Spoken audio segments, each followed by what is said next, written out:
Этери Расимовна Буюкаглы была по национальности турчанка. Ее мать абхазка смогла воспитать Этери в духе Апсуара и с малых лет прививала ей любовь к родине, которую Этери впоследствии доказала, и не раз.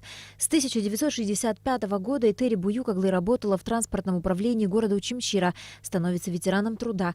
Во время драматических событий 1989 года, когда в стране начались первые волнения, Этери вместе с отцом Расимом принимали активное участие в июльских событиях. В той ситуации, в 1989 году, во время противостояния грузино-абхазского на реке Алзга, она проявила решительность, героизм, потому что если бы не было таких, как она, Этери Буюкаглы, было бы очень тяжело, были бы еще непредсказуемые, можно так сказать, последствия, потому что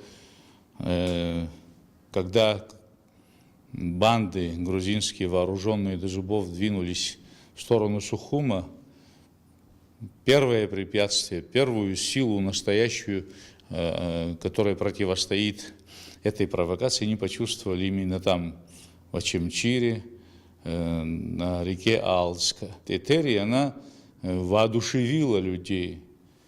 Она смогла поднять дух народа. Этери Буюкаглы была активным участником народного форума Айтгалара, самоотверженно боролась за права абхазов во время абхазо-грузинского противостояния. Любое начатое ею дело она неизменно доводила до конца. О таких, как Этери Буюкаглы, слагают легенды, говорят те, кто знал ее не один год. Все вопросы, которые возникали у нас в Абхазии, за свою честь и независимость, она отстаивала его как 10 мужчин вместе взятых. Все дела, которые она делала, все, что она говорила, все было безупречно. Она была надежным, уверенным и очень добропорядочной женщиной. Во время Отечественной войны народа Абхазии Этери проявляла недюжинную силу и храбрость. За смелость и самоотверженность ее даже называли абхазской Жанной Дарк. И я помню, во время войны она приехала в Гудауту, прибыла в Гудауту и попросила, чтобы ей организовали встречу с председателем Верховного Совета и главнокомандующим Владиславом Арцембо.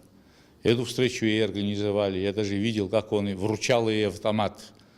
Потому что она попросила оружие, она сказала, что она будет воевать, будет защищать свою родину. В Отечественной войне народа Абхазии участвовал также сын Этери Тенгиз Ашуба, который получил серьезное ранение ноги. Это ранение и стало причиной его раннего ухода из жизни.